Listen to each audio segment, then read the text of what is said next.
Ямаагийн гэрэл зурагч ахсан ган зураг ах маань гэрэл зургийг бид нэр мөнхлөө бид нар үлдээх юмтай улсаа гэдэг. Тэр шиг би одоо мөнх наслахгүй шүү дээ. Одоо миний авсан зургууд бол байж л байна шүү дээ. Гүү чариж явсаад гэдэг өөрөө одоо алдуул мал гэж ярьдаг шүү. Алдуул адуу шиг гүсээр бас хурцсан тэгээд тарын шаны нөхөнд ингээл нэг охин ингээд нүмгэн дээлтэй нүцгэн биендээ дээл өмсч гисэн тэгээд тарын шал орж гараад хуучин би зөвхөн хараад ингээд аваад байсан юм байл. Сүйд авахта би тархир авдаг болцсон байсан. Мандах наран авраг аваад айгүй гоё өмнөхөр гоё барилдсан. Тэгээд Японид алдарт бүхийг ялаад тэгэл би аврагын зургийг аваад ганцаараа зогсчихлоо.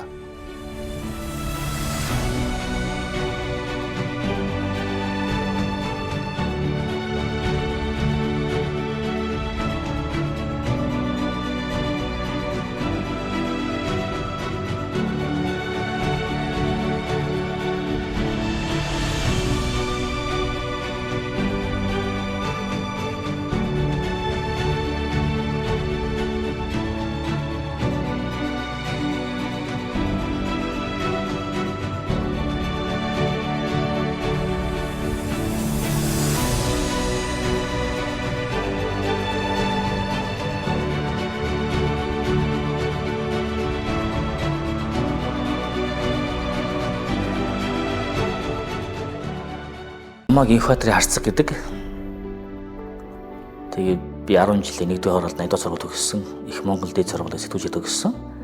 Тэгээд оюутан байх хугацаанд сэргүүлэх сонин шар сонин ажиллаж байгаад төгсөнгүүтлээ. Өнөөдөр сонд 2001 онд ажилд орчихлоо. Өнөөдөр хүртлийн сонд ажилласаар байгаа.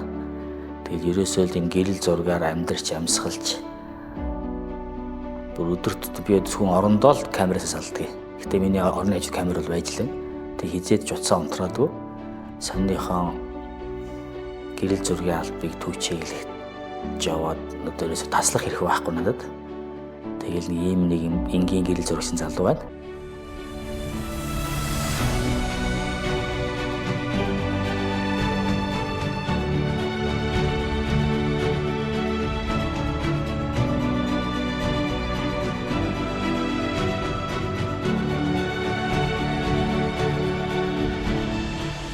Би оюутан байхдаа шар сунд ажилладаг байлаа, сервисүүд ажилладаг байлаа. Нэг л сенсацийн зургийг аваад л алаад ах юм байх гэж болсон чиг бод амьдралд бол хэцүү юм байлээ. Зориг агсныг нас ороод тэгэл би гэрийнхэн гадаа 2 өдөр папарац тавьж үзчихлээ. Тэгэл тэр үед бол ихнэр гарч ирсэн. Тэгэл би ч тест баахал цаас тэг баг хидч авсан юм 20 30 40 кадр авсан баха. Тэгэл авчираад 6 угаагаад пленкоо нэгэд харсан чи нэгч бокс үйдэг. Спорт ч юм уу тэгэл мэдээж заа одоо миний зургийг өстой тамирчин гоё авч байгаа бах гэж бодож авахгүй шүү. Тамирчин мөн хүн тамирчнаа л өрсөлдөөнөл гаргана. Би зөвхөн зургаа л авна. Тэгж яа тэр дундаа ч аюу гоё зураг гардаг байхгүй. Энэс одоо аль нэг улс төрчдийн ч юм уу нэг тавилттай нэг хиймэл гэрэл мэрэл тавьчихсан тэр тийм гоё зургаас илүү надад тэр спортын тэр өөлж байгаа ч бай, ялж байгаа ч бай, ялгаж байгаа ч бай тэр ашингуудыг авах ч аюу гоё юм. Тэгэл дараа нь 2 Гуанжогийн Азийн хад би очсон байхгүй. Тэгсэн чинь манай нөгөө жудогийнхэн чинь байдгүй, боксын хамаан байдгүй, медаль авч чаддгүй. Тэгэл хамгийн сүүлийн 3 өдөр нөгөө чөлөөт болсон юм. Тэгэл мандах наран авраг аваад айгүй гоё өмнөхөр гоё барилдсан. Тэгээд Японид алдарт бүхийг ялаад тэгэл би аврагын зургийг аваад ганцаараа зогсчихлоо. Тэгэхэд хоёрт орсон Японы тамирчныг 20 гэрэл зурагчаа дагцсан. Зургийг авч ирсэн.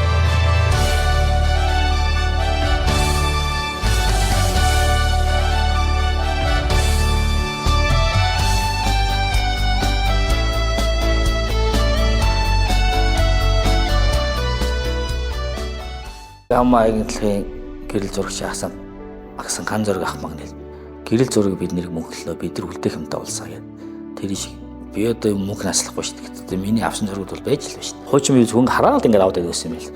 Сүйд авахта би тархир авдаг болцсон байсан. Зураг авахта яаж отох вэ? Яаж найруулах вэ? Яаж агшин хүлээж авах бүрдээ зураг бүр хийдэг болцсон байсан байхгүй. Тиймдээ ч юм тэр үед юм би тэр 8-аас 12 оны урлаач би нэг одоо би ер нь нэг 25 орчим гэрэл зургийн шагнал байгаа. Тэрний бараг 20-од нь баг тэр үед л авсан зургууд шин. Чирхийлэлд өртөж байгаа би нэг охиныг зургийг авч исэн байхгүй юу? Одоо нарны зам дагуу нэг тарын шаны нөхөнд ингээл нэг охин ингээд нүмгэн дээлтэй нүцгэн биендээ дээл өмсч гисэн. Тэгэл тарын шал орж гараад дотоос мах эрэгтэй хүмүүс орж гараад тэгэл арх уугаа сохтуурхаал Тэгэл тэр зургийг би аваад сониндоо нийтлээл гэрэл зургийг бол танаас төрүүлээл тэгсэн нөгөө цагдаагийн газар, хүчирхийлэн газар энэ хаана авсан зураг ба яасан зураг, үнэн зураг юм уу, бодит зураг юм уу гэхэл тэр охины чи хайж олж аврах маврах гэдэг хөлөө өөрнөө тэгэл энэ мичлэн ер нь их гэрэл зургаар ч юм бас нийгэмд их чочроо өгөх үр бүтээлтэй ажлууд нэлээд хийгдсэн байдаг.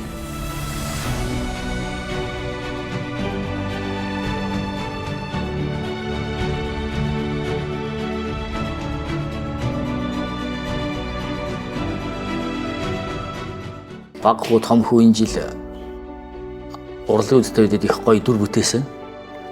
Жигтэйхэн гоё явцтай, жигтэйхэн гоё. Тэгээ би хоёулын дээр очиж чадаагүй. Урлын үжил болж явахт нь. Тэгэл хань маныгаа хаяж яхаа өвдөг ч юм уу, баярлах ч юм уу тэр болгонд нь хамт байж чадаагүй. Тэр бас нэг жоохон тиймхэн. Гэхдээ энийг манай ихнэр чи өөрөө сэтгүүлч юм байхгүй юу?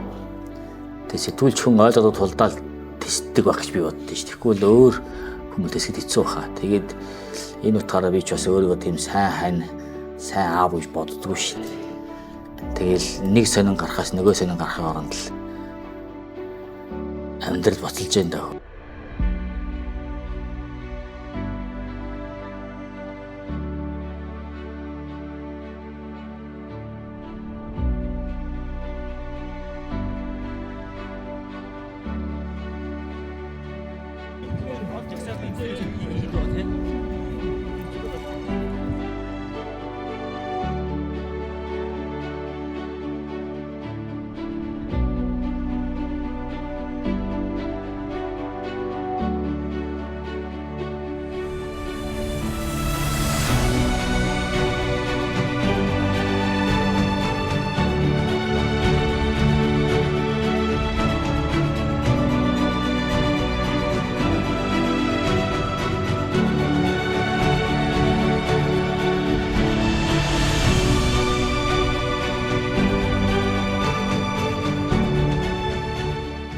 Балдар ширхлэгч чинь тухайн үед үнэхээр мундаг байсан шээ. Яагаад тэрний тод жишээвэл гэрэл зургийн студийг амар байгуулсан байхгүй юу? Яагаад тэгэхээр чи тухайн чинь тоошко, инх чаргал, чимгээ, чулуунгой ингээл тэгээд байгалаа шин том Монголын топ гэрэл зурагчдыг авчираад тэгээд хамгийн сүүлийн үеийн одоо камераар авчираад тэгээд гэрэл зургийн студ байгуулж өгөөд тэгээд тэд нар ингээд жолоочтой машинтай гээл тэгээд хөдөө гадаагаад дотор сайн явуулдаг гэсэн байхгүй. Тэгэхээр чинь ер нь тийм сонин бол одоо ч байхгүй одоо тэрний суурь манай компанид байсаар л байгаа л та. Энэ ми чинь тэгэхээр чинь нөгөө ер нь нэг хэсэг чинь баг худлаа ирсэнд баг өнөөдрийн гэрэл зурагч болон бусад баг нэг ярьдаг байлаа ш. Тийм хүчтэй байсан. Хойд дэш камера гаргаад гэж аюу байдаг нохоо тайван чулуу шийдэн хогийн завчин бүр хуйлгүй газар ш. Тэр хогийн зэг чинь. Тэгэл очиод гэсэн ч хүмүүсээс хөвд хөвдөл эвгүй байна. Тэгээд нэг жоох ахмад насны нэг гэр бүлэрээ байгаа болтоо ахтар очиод за ах аюу яа би танд ингэж мөнгө өгье. Та бас эр хүнч мөнгө хэрэгтэй баг. Тэгээд надад энэ торт байна. Та энэ тортыг угаад идэж байгаа чи та тийм надад зорилго нь тийм хогийн зэдэж гэсэн аз жаргалтай гэр бүлийн зураг хэрэгтэй байгаа гэсэн чинь өөч аюу баярлж байгаа. Өө тэгээл та би ч гэсэн бас хүүхдээ нэг торт өгье. Ямар гоё юм гээл. Тэгээл би тэр хүүхдээ хогийн цэгийг гэж яг хоёр хүү аавтайгаа ингээл тортоо идэл байж хатан зураг авч байгаа. Тэр үнэхээр баярлж байгаа байхгүй. Тэг би мөнгө өгч байгаа. Тэр бол зургийг хийж байгаа юм. Тэгээд тэрнээс ярилцлага авчиж байгаа. Мэдээлүүд авчиж байгаа. Тэгээд тэр зургийн гарчиг нь аав миний тортыг авчруулах гээд ачааны машинаар авчруулсан гэдэг тайлбартай. Тэгэхээр тэр чинь одоо сошиалар чи 25,000 лайк аваа, 5,000 шеэр аваа, жирээр өөртөө төрүүлж ийлээ л та.